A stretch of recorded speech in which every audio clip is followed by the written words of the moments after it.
Well, Elon Musk experienced the seventh worst day of his life today, with the stock market crashing on fears of a Donald Trump-caused recession, which Wall Street is calling the Trump session. Getting a recession named after you as president is not easy. It usually is not so clear, not an absolute straight line of causation from presidential policies to a recession. And so no one called any of the recessions of our lifetimes a president recession, a Bush recession, or a Reagan recession, or, none of that. They didn't try to do that with the name of any other president during our lifetimes. Of course, there were no recessions under the last three Democratic presidents: President Biden, President Obama, President Clinton. Donald Trump has failed miserably in his attempt to blame what even he suggests may be a looming recession on President Biden, who handed Donald Trump the highest performing American economy in history and the highest performing stock market in history. And during the Trump presidency, just these last few weeks, consumer prices have gone up and stock prices have gone down, way down. CNBC reports on Friday, Tesla wrapped up a seventh straight week of losses, its longest losing streak since debuting on the NASDAQ in 2010. The stock has fallen every week since CEO Elon Musk went to Washington, D.C. to take on a major role in the second Trump White House, since peaking at 479.86 on December 17th. Tesla shares have lost more than 50% of their value, wiping out upward of $800 billion in market cap. Monday marked the stock's seventh worst day on record. Elon Musk has publicly confessed to using ketamine to get through emotionally difficult times. Donald Trump made the mistake in an interview this weekend that no other president has made. He essentially predicted a recession is coming. Are you expecting a recession this year? I hate to predict things like that. There is a period of transition because what we're doing is very big. I got to tell you, that's the first time I've actually seen the video. The way I do this is I read the Trump transcripts. I don't look at the video. It's even stupider when you see the video. Transition almost sounds like recession, but that's what he meant when he said transition. When a president is asked if he's expecting a recession, the correct answer is no. It's always been no. Every president has known that prior to Donald Trump. There was plenty of talk of a possible recession during President Biden's term, with some economists actually predicting a recession because of President Biden's policies. Not only were those economists, and they were reasonable economists, but not only were those economists' predictions very wrong, but Joe Biden always said they were wrong. Joe Biden always said there would not be a recession on his watch. Joe Biden always promised no recession. Donald Trump had a chance to fix his failed answer to the "Are you expecting a recession?" question. And of course, it just got worse. Maria Bartiromo asked you, and you kind of hesitated. I'll tell you what, of course you hesitate. Who knows? Who knows? The guy who claimed to be a business genius, and that's why you should elect him president.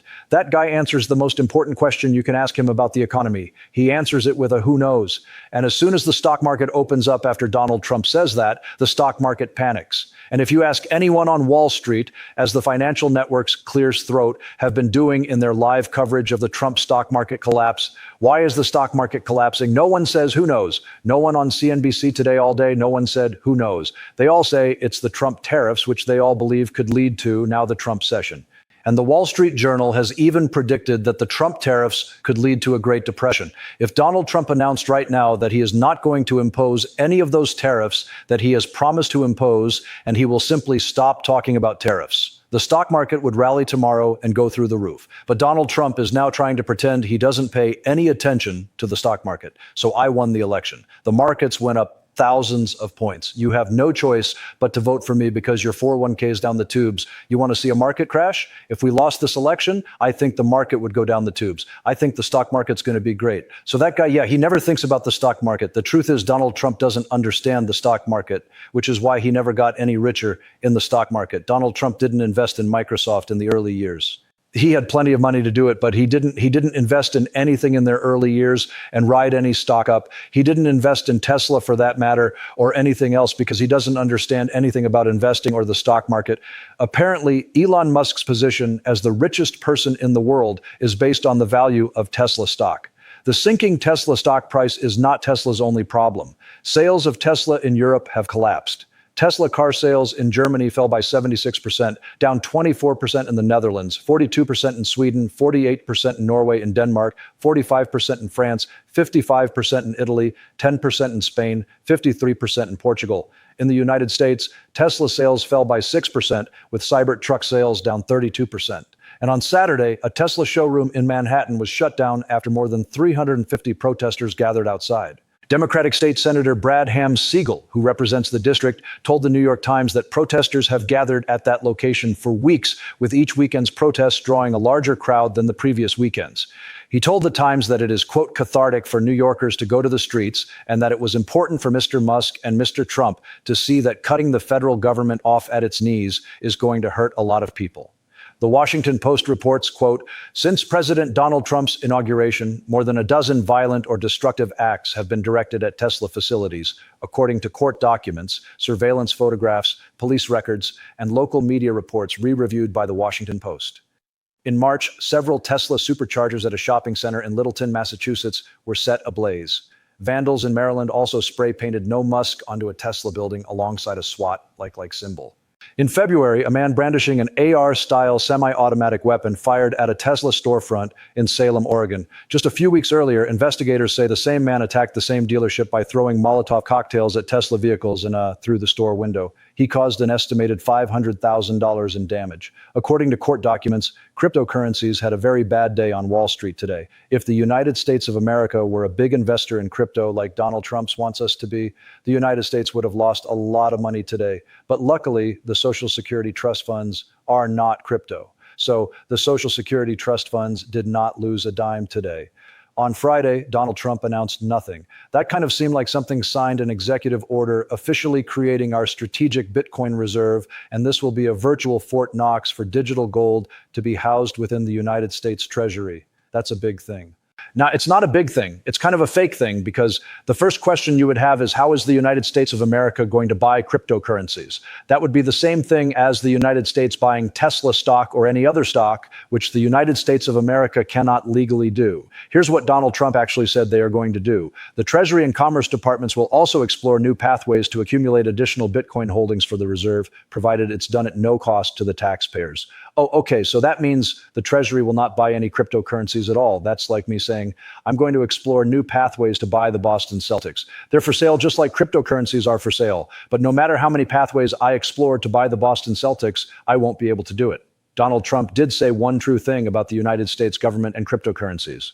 He said the federal government already owns Bitcoin, some Bitcoin, and that's true. And every bit of cryptocurrency in the possession of the federal government, every bit of it was seized as part of a criminal prosecution of drug dealers and other criminals who own and trade in cryptocurrency. The federal government also owns yachts and fancy cars and a lot of other stuff seized in criminal prosecutions of drug dealers. That is the only legal way the federal government can obtain cryptocurrencies. It is not legal for the federal government to buy cryptocurrencies. And so the Trump team will be exploring those pathways and probably never find a legal pathway to obtain crypto other than arresting a lot more drug dealers. According to an affidavit written under oath by Tiffany Flick, who worked at the Social Security Administration for 30 years, most recently as the acting chief of staff to the acting commissioner of Social Security, thanks to Elon Musk. Donald Trump could become the first president in history who fails to deliver Social Security benefits, as every president since Franklin Delano Roosevelt has managed to do every day. That Social Security has been in operation for the last 85 years. Social Security checks have never been a day late or a dollar short. But now we have no idea what is happening inside the Social Security Administration. The 12-page affidavit goes into great detail. This is an under oath statement. Great detail about what has happened at the Social Security Administration in the recent days, leading to the conclusion, I am not confident that Department of Government Efficiency associates have the requisite knowledge and training to prevent sensitive information from being inadvertently transferred to bad actors. That is your birth date, your Social Security number, and all the information necessary to steal your identity, possibly being, quote, inadvertently transferred to bad actors. Elon Musk's team is now running Social Security, including an acting commissioner, Leland Dudek, who was installed by Donald Trump. The affidavit says Elon Musk's team, none of whom know anything about Social Security and its operations, have access now to everything that Social Security does, everything it has, including the invaluable and previously totally secure enterprise data warehouse, as well as the master beneficiary record. The affidavit says full access to other Social Security Administration data systems might also include write access, which would allow for the changing of data in the system. So Elon Musk's tech team could change the amount of Social Security you might receive next month, including changing it down to zero or the system. We don't know because we have no idea what Elon Musk is doing inside Social Security. The affidavit says we can no longer be sure, quote, that Social Security Administration programs will continue to function and operate without disruption. That would be the first disruption in the history of Social Security, the oldest, the biggest, the most successful government program in American history. The affidavit says the disruptions Elon Musk could create, quote, could result in benefits payments not being paid out, or delays in payments. I understand that Department of Government Efficiency associates have been seeking access to the source code to Social Security Administration systems if granted. I am not confident that such associates have the requisite understanding of Social Security Administration to avoid critical errors that could upend Social Security Administration systems. No one has ever been worried about that before in the 85-year history of Social Security. In a weird Elon Musk interview today on Fox, he said something not completely coherent about Social Security and 8-year-olds. Now, what you can be absolutely sure of is that Elon Musk had no idea that Social Security actually does, before he took over Social Security anyway, pay 8-year-olds. He surely had no idea that there are thousands of 8-year-olds and 6-year-olds and infant babies receiving Social Security. Because when a parent of children under the age of 18 dies, that child receives survivor benefits from that parent's Social Security account. So yes, there are Social Security checks going out to the oldest people in America and to the youngest people in America, and every child receiving survivor benefits from Social Security wishes they weren't. Will Elon Musk cut them off next month? We have no idea. But we do know he was very eager to stop food shipments from the United States Agency for International Development that were on their way last month to feed starving children in the famine in Sudan. Elon Musk loved doing that. He loves snatching that food away from those children. So no one should be shocked if he does have one of his techies flip a switch and Social Security stops sending all survivor benefits to every child who sadly receives those benefits in the United States. Donald Trump said two things in the same answer that sent the stock market crashing today. One was that ridiculous, who knows, to the question of is there going to be a recession? But what he said immediately after that is the reason that everyone on Wall Street cites for the Trump stock market crash. Maria Romo asked you, and you kind of hesitated. I'll tell you what, of course you hesitate. Who knows? All I know is this: we're going to take in hundreds of billions of dollars in tariffs, and we're going to become so rich, you're not going to know where to spend all that money. We're going to take in hundreds of billions of dollars in tariffs. We are going to take in hundreds of billions of dollars in tariffs. Okay? Who are we going to take it from? We are going to take it from ourselves. The speaker argues that American consumers ultimately bear the cost of Trump's tariffs, and that financial markets understand this, which, in the speaker's view, explains recent stock market declines. According to this argument, tariffs will not make Americans wealthier. Instead, they will reduce disposable income because higher import costs are passed along to buyers. The criticism continues by claiming that the revenue generated from these tariffs comes directly from people and businesses within the United States, not from foreign governments. The speaker portrays Trump as openly embracing the collection of hundreds of billions of dollars through tariff policies that affect American households.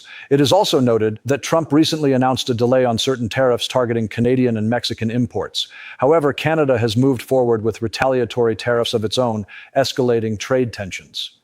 The speaker suggests that residents of border states such as Minnesota are especially aware of how these trade disputes can directly impact local economies and cross-border commerce.